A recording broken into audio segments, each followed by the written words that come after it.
Roy Suryo dan Dr. Tifa dikabarkan ditangkap oleh penyidik Polda Metro Jaya pada Jumat pagi 19 Juni 2026. Informasi penangkapan ini disampaikan anggota tim advokasi anti kriminalisasi akademisi dan aktivis Petrus Salestinus. Menurut Petrus, Roy Suryo ditangkap sekitar pukul 7 pagi berdasarkan informasi yang diterimanya dari istri Roy Suryo. Petrus menyayangkan langkah penyidik yang melakukan upaya paksa berupa penangkapan. Menurutnya selama proses penyidikan, Roy Suryo justru memenuhi panggilan penyidik dan menjalankan kewajiban wajib lapor. Tim kuasa hukum menilai apabila penanganan perkara telah memasuki tahap lanjutan dan berkas dinyatakan lengkap, penyidik cukup melayangkan surat panggilan tanpa harus melakukan penangkapan. Lebih lanjut, Petrus menilai penangkapan tersebut menunjukkan adanya dugaan intervensi politik dalam proses penegakan hukum. Namun demikian, hingga saat ini belum ada keterangan resmi dari pihak Polda Metro Jaya terkait alasan maupun dasar hukum penangkapan tersebut. Tim kuasa hukum juga mengajak para tokoh dan aktivis untuk hadir di Polda Metro Jaya guna menyiapkan surat jaminan penangguhan penahanan apabila nantinya diperlukan dalam proses hukum yang sedang berjalan. Paling telat hari ini, hari Senin kami menerima surat panggilan dari penyidik untuk menghadap kepada kejaksaan hari Rabu supaya dilakukan penyerahan tersangka dan barang bukti. Itu tentu hari ini adalah batas waktu terakhirnya. Kalau kita meyakini bahwa pengumuman P21 dari Dirkrimum Polda Metro Jaya itu sah dan sudah ada P21 pada tanggal 2 Juni 2026. Guys, kembali lagi saya live di channel YouTube Abdul Ghafur Sangaji Official, channel untuk kita saling berbagi perspektif. Para sahabat AGS, saya sengaja live pagi untuk mengupdate satu informasi yang tentu para sahabat AGS pengen tahu, apakah hari ini akan ada panggilan P21 tidak dari Polda Metro Jaya untuk dilakukan tahap 2 pada hari Rabu tanggal 16 Juni 2026 atau 2 hari ke depan, ya. Karena kalau kita berpatokan pada informasi P21 yang disampaikan oleh Dirkrimum Polda Metro Jaya pada tanggal 2 Juni 2026 beberapa waktu yang lalu, maka hari Rabu besok adalah tenggang waktu terakhir ya bagi penyidik untuk melakukan yang namanya tahap 2. Tahap 2 itu adalah penyerahan tersangka dan barang bukti para sahabat AGS. Nah, kita tentu hari ini ingin mengupas isu tersebut, apakah memang pada akhirnya akan ada panggilan untuk para pejuang-pejuang kami ya menghadap ke kantor kejaksaan atau tidak pada hari Rabu, ataukah jangan-jangan memang informasi P21 yang disampaikan oleh Dirkrimum Polda Metro Jaya itu belum pasti dan belum mendapatkan suatu kepastian hukum gitu ya. Kita akan menguji apakah omongan para termul-termul yang katanya akan segera dilakukan tahap 2 atau penyerahan tersangka dengan barang bukti, kemudian akan segera dilakukan penahanan, apakah kita akan uji? Karena hari ini adalah hari yang para sahabat AGS, hari yang ke H plus 12 ya, atau hari yang ke-12 ya, hari yang ke-12 artinya kita akan menguji apakah betul-betul P21 itu akan keluar atau tidak, atau akan dilakukan penyerahan tersangka atau tidak pada hari Rabu. Karena gini, berdasarkan aturan yang berlaku di internal kejaksaan dan berdasarkan juga ketentuan hukum acara pidana, maka penyerahan tahap 2 atau penyerahan tersangka dan barang bukti itu batas waktunya adalah 14 hari. Ya. Batas waktu maksimal bagi penyidik untuk menyerahkan tersangka dan barang bukti itu adalah 14 hari. Jadi tidak boleh lewat dari 14 hari. Itu ketentuan yang berlaku di dalam hukum acara pidana dan itu dipedomani oleh internal kejaksaan. Nah, kalau kemudian kita hitung dari tanggal 2 Juni 2026 sampai kemudian hari ini tanggal 15 Juni 2026, berarti para sahabat AGS sebenarnya batas waktu penyerahan tersangka itu memang sudah hampir melampaui batas waktu gitu, ya.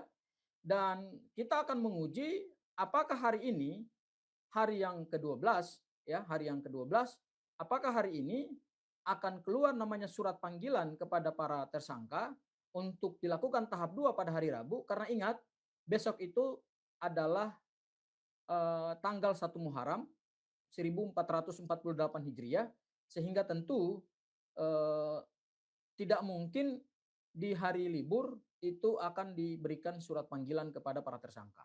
Ya, sehingga kami mengasumsikan bahwa hari ini adalah batas waktu terakhir bagi penyidik untuk mengirimkan surat panggilan kepada para tersangka, sehingga nanti pada hari Rabu tersangka dan para tim kuasa hukum akan mendampingi para pejuang-pejuang tersebut untuk dilakukan tahap 2 di Kejaksaan Tinggi DKI Jakarta, yang tentu saya ingin sampaikan kepada para sahabat AGS, penyerahan tersangka dan barang bukti itu tidak akan dilakukan di Kejaksaan Tinggi, tetapi akan dikoordinasikan oleh Kejaksaan Tinggi, dan itu akan dilakukan di mana wilayah hukum dari Kejaksaan Negeri tempat persidangan akan dilakukan. Ya, sebatas informasi yang saya terima bahwa perkara ini katanya akan disidangkan di wilayah hukum Kejaksaan Negeri Jakarta Selatan, ya.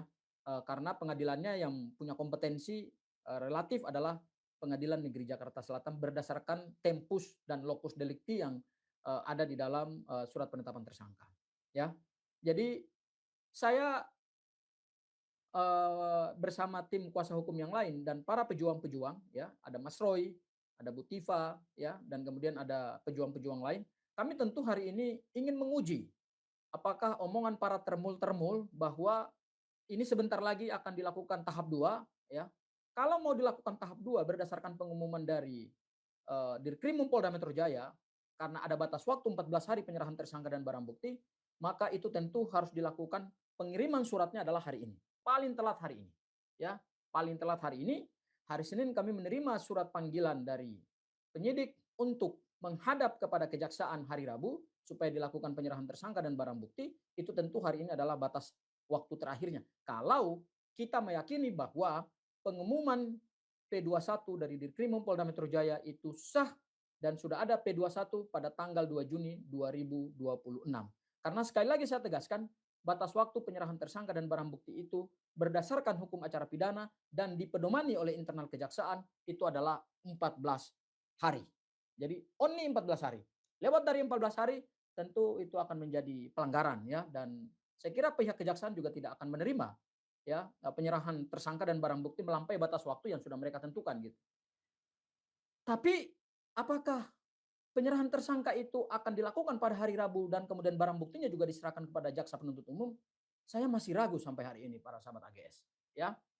Karena eh, kalau kemudian kita lihat apa yang disampaikan oleh Dirkrimum Polda Metro Jaya bahwa informasi tanggal 2 Juni tahun 2026 itu Dirkrimum mengatakan bahwa berdasarkan hasil koordinasi mereka dengan kejaksaan tidak diperlukan lagi pemenuhan terhadap petunjuk P19 dan akan ditentukan jadwal penyerahan tersangka dan barang bukti.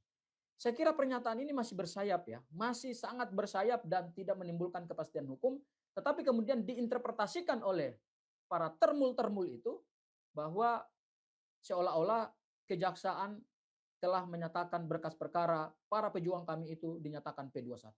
Saya kira ini adalah penafsiran yang pada akhirnya membuat ruang publik menjadi gaduh, apalagi bukan hanya mereka tafsirkan itu P21, tetapi bahkan mereka meminta untuk dilakukan penahanan gitu, ya. Lagi-lagi kami ingin katakan bahwa para termul-termul ini bukanlah pihak yang punya kewenangan di dalam perkara ini, tidak punya otoritas di dalam penanganan perkara pidana ini, mereka bukan pihak pelapor, mereka tidak punya legal standing atau kedudukan hukum dalam perkara pidana ini, mereka lah hanya supporter, ya. Mereka itu namanya aja relawan. Relawan itu kan sifatnya informal. Relawan itu tidak diberikan kuasa oleh Pak Joko Widodo. Yang menerima kuasa itu seingat saya ada 4 rekan pengacara yang empat-empatnya saya sudah tiga diantaranya saya sudah berdialog dan berdebat dari forum televisi ke televisi. hanya satu yang saya belum pernah bertemu, ya. 4-nya itu yang pertama adalah Yakub Hasibuan, anaknya Pak Oto Hasibuan selaku tim kuasa hukum Pak Jokowi, dan beberapa waktu yang lalu saya berdebat dengan dia di head to head CNN. Yang kedua adalah Profesor Firmanto, ya, itu juga tim kuasa hukum resmi. Yang ketiga adalah rekan saya Rifai Kusumanegara, dan yang keempat ada seorang pengacara yang juga saya kenal karena kami sama-sama di peradinya Pak Oto Hasibuan, yaitu Andra Reinhardt. Assalamualaikum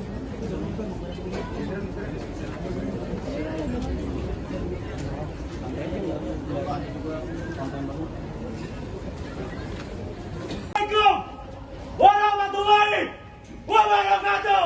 Waalaikumsalam warahmatullahi wabarakatuh.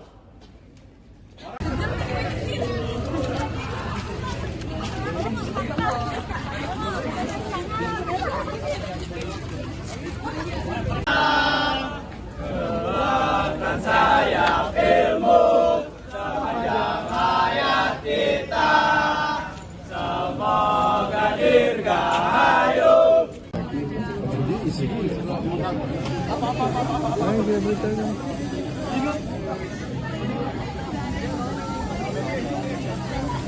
Madu rebut demokrasi, gegap gempita dalam satu suara, demi tugas suci yang mulia. Hari-hari esok adalah milik kita.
Hidup Indonesia, Pak. Hidup.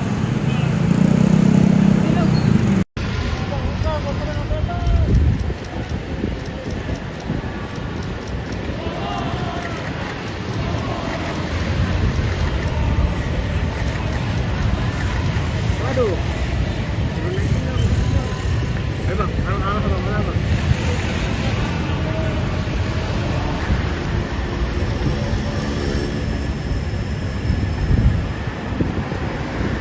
Mobilnya pada di mana? Tapi Senayan pada nggak ada ya, Man?